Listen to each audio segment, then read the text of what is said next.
yollarım açılıp kettim,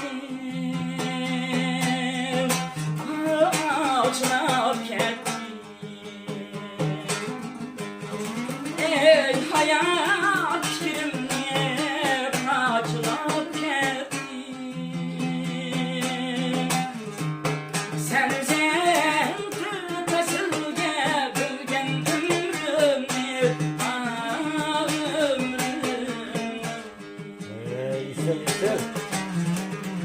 ben çok kötü sırağa açılıp kettim.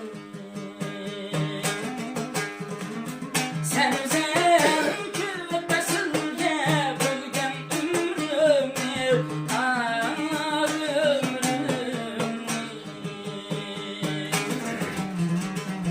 Ben çok kötü sırağa açılıp kettim.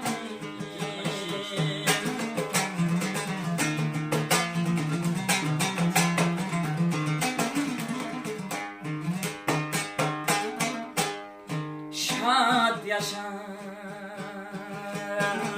meylişkim ömrüm piyale, ömrüm piyale.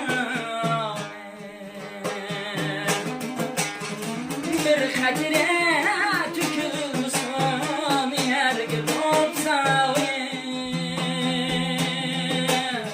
her daim piyalemde mey durmaz tulup, mey durmaz tulup.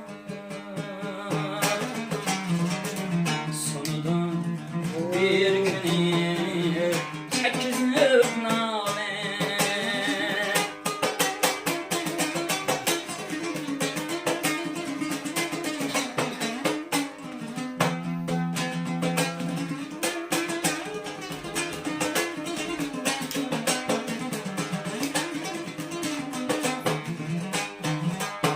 Çalak.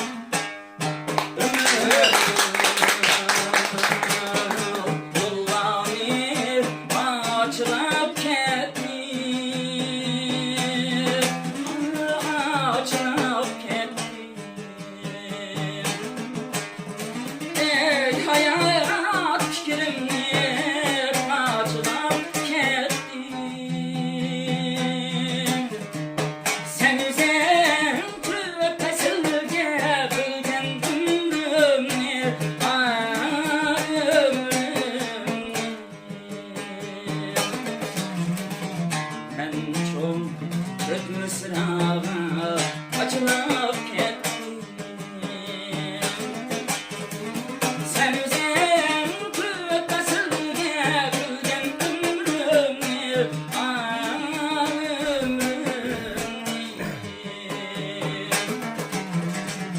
Ben çok kötü sırağa açılıp kettim.